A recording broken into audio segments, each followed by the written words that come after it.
Yeah? Okay, great.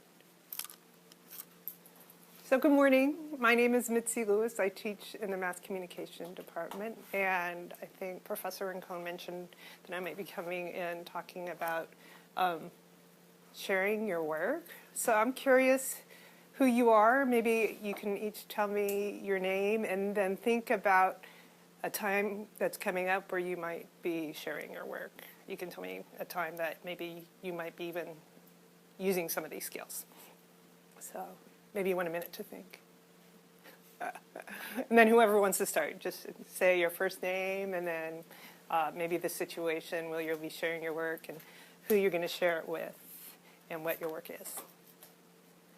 I'm Mary. Hi, Mary. We have our next posters on Go presentation coming up in November, so we'll be talking to the other Eureka students and mentors. Okay. Okay, great. Thanks. I'm Krista, and another place where we'll be sharing this is in the forum, the research forum, and making the So not just Eureka people, but who else will be at the forum? anybody who walks through this meeting is able to look at our resources. Right, so it could be other students, maybe staff, maybe other faculty. Mom and dad? Mom and dad come? Probably not. Okay. All right. I'm Jake.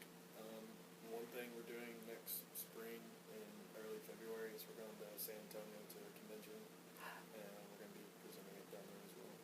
Wow, that's exciting. What convention is down there? Do you remember? I can't remember the name of it. Okay, okay. And the topic, remind me what you're sharing. It's about the kinesthetics and that, right? It's movement integration into the Right. classroom. That's what all three of us are doing. Right. Maybe you're presenting at SERA, Southwest Educational Research Association. Oh, excellent. So have you been accepted yet, or do you know? I know they had the forms submitted, but I haven't heard anything. I'm asking especially for that because Danielle and Kelly, who are also in Eureka right now, we applied for that as well. So we may see you down there. Maybe, I don't know, we can talk about travel and stuff too. I'm sure the university would like to save money. So how exciting. That'll be neat. All right, well, one of the reasons I asked that is so I could get to know you again a little bit, but also it's helpful when we learn about new things to think about how we're going to apply it, and that'll help it be more useful, hopefully, for you. And if it's okay with you, since we're just a small group, I might just sit down instead of standing up, and we'll talk through some things I prepared. But if you have questions along the way and there's something that is more useful for you, we don't have to stick to this. It's whatever makes this helpful for you. And I've already heard you all present, so I know you already have skills, so we're kind of looking to build on this. Right? Okay, so I'm going to sit down. Sharing our work. So who here has tons of time, just, you know, on their hands to twiddle their thumbs, right? None of us. So the idea, my idea in putting this together is how to most effectively use your time to prepare so that if you do that, instead of being like this when it's time and getting close, you can be like this, right? So we want to be efficient with our time so we can feel more prepared and relaxed that day and then have more time to do other fun things or accomplish other stuff. And our goal when you're presenting, whether it's at the posters on the go or maybe at the forum here or even at Sarah in the spring, which, by the way, is a very student-friendly conference. That was my first conference presentation ever, was that conference, and I can't say enough about it. So I hope you all feel very good about that. Instead of your audience looking like this, learn a few tips. So they're like, yes, tell me more, right? And you already are doing things that help this happen. So as I share some ideas, if you have other tips to share with each other, we can learn from each other too. And I'm sure you've been doing this already. So we're going to talk a little bit about presenting our work, how we can use design to help with that. Not the posters as much. I think Dr. Rincon is covering that. We'll talk about that briefly, but more with if you're using a PowerPoint, for example, at the conference. Things to think about with oral presentations, and then if we have a little time afterwards, if not, you'll have the PowerPoint, this access later, and you can learn about how you can share that in the cloud with other people, and that can help build your online reputation as a scholar or whatever you're thinking you would like to brand yourself as. Questions so far? Anything you'd like to add to this or take away from it? No? Okay. So, presenting our work. The very first thing we always want to remember if we want an A+ presentation is audience. Like if you didn't remember anything from today, I want you to always think of whenever someone asks you to present or share information, who am I presenting to? Who's my audience? And have that guide the rest of your work and keep that in your mind because that's going to make the biggest difference for you.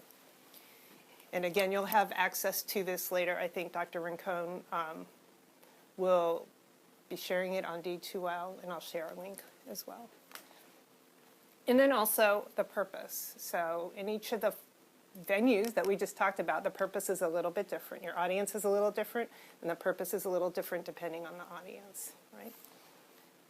We also want to think about our format.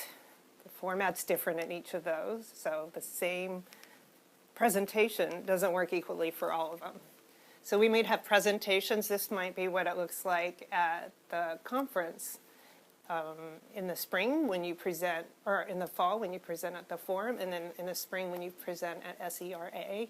It might be a smaller room or a bigger room, but generally those types of things are when people are sitting in chairs looking up at you, you're at the front, and then your slide's really big. So we have presentations.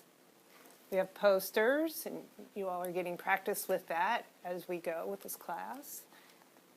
And then there's papers. So maybe an ultimate goal after you have your presentations is even to write a paper or a book that shares it in a format that someone's sitting there and reading it. Right? So you're covering all three of these. We're not talking about papers so much today. And everything we're talking about is certainly something that you would work with on your mentor. So I'm giving you some general guidelines, but your mentor is going to have specific things for your purpose and for your audience that go beyond what this is saying. Questions? All right. So as I mentioned, one size doesn't fit all. Use different techniques for different audiences and purposes and formats. We'll start out by talking about design. So it turns out our brains are very, they're powerful, but we process information visually. We're like a visual processing unit up here. We also respond to words and what we hear, but our visuals make a big difference. So design can help us organize and put information together in a way that helps someone get it a lot differently than just if we were using words or hearing, and we can combine them to do even more. We're going to look at just a few tips from this book. It's about this thick. It's not the Robin Williams you're thinking of. Robin Williams is a female designer who put together a nice little acronym that's going to help us make a little checklist of things we can do for design. This is the word you want to remember. All right. She tried to make it spell something a little more nice, but it turns out crap. If we can remember crap, then we can remember the 4 words, and we can apply those to our work. The first one is contrast. So if we think about contrast, we're thinking about, okay, how do we direct the users, the readers, the audience's eye to where we want them to see, what we want them to look at first. So we can use contrast to say, look, this is the most important thing, pay attention to this, this is how I grab your attention. And then the next most important thing, the next most important thing. So if we look at this, is there any contrast you see on the screen right now? What is it? Yeah, the color makes a difference. Definitely lots of contrast with the color. So this doesn't have as much contrast, and we don't recognize the letters the same way, right? All right, so we can use contrast. Color's one way. Repetition is our second one. So repeating certain elements or themes, either throughout a paper or on a poster or in a presentation, can help bring unity and cohesiveness to a presentation. So if we have this, for example, is there any repetition? No, maybe there's repetition in the fonts, but the colors are all over the place. And here the fonts are different. The fonts are all over the place. So, oops, we can go back and see how this uses repetition with font and with color to make it easier to understand. Sometimes people think, oh, because of all these like cool fonts or things I can do with this software, I can, make it really interesting and jazzy. But there's a designer saying that says, just because you can doesn't mean you should, right? So just because we can make all the things fly in, right, doesn't mean we should. It's the same thing with using fancy colors and fonts. We want to think about that carefully. Okay, alignment. So how we align our material can help it make more sense. For example, this is kind of aligned all over the place, not so helpful. So there's 3 basic alignments for text. The right side alignment, not as helpful for reading, but for titles it can be okay. Center, again, not as helpful for reading, but for titles it can be okay, kind of formal. And then left, easiest for reading. So what alignment does is it lets things on the page look like they belong together. And even if you have like pictures, you can have, there is a logo or something, we wouldn't want to just randomly put it in here anyway. We could line it up with this side and with the bottom and make it look like it belongs. And the last one is proximity. Our P stands for proximity. So this means that we put like information together. And we're used to seeing this all the time. When we have a book cover, for example, when you guys make your book and you publish it, you'll probably have the title right up front, and then maybe your names as authors generally go together.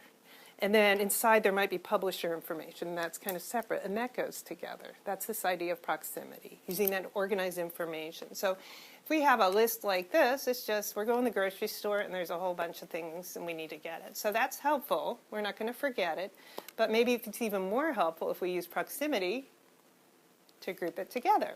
And now all of a sudden we're using design to make it come across much more clearly, whoever's doing the shopping for us. All right, so if we go back here, if we think of crap, before we go test it, let's see, what's the C stand for? Do you remember? Contrast, R, repetition, A, alignment, P, proximity. Excellent. So you guys already got it. So let's look at it in application. So your slide for the form might need these elements, right? So if we're going to put these on a slide, here's a previous group. And I just took their information and thought, well, let's put it up there. And sometimes students say, I like to use lots of colors. It'll make it look pretty. And we have different fonts, so let's just put it all up there. So this is one way that could be that title slide. But would we, I mean, I'm kind of leading you with this, but do you think this looks professional? No. I mean, it looks kind of pretty colors, but it doesn't help us. When I look at this, I'm not sure what to read first, right? I don't know what's going on. So let's think C-R-A-P, contrast. So we can say, hey, that title, that's probably the most important thing. That's how we're going to catch someone's eye. Let's make that big and bold. So that's going to be where we want people to look first. So maybe you want your title to be the thing that the eyes go to first. Then repetition, let's think about what we can do there. Well, we can have one color. That makes it simple. Repeat a color.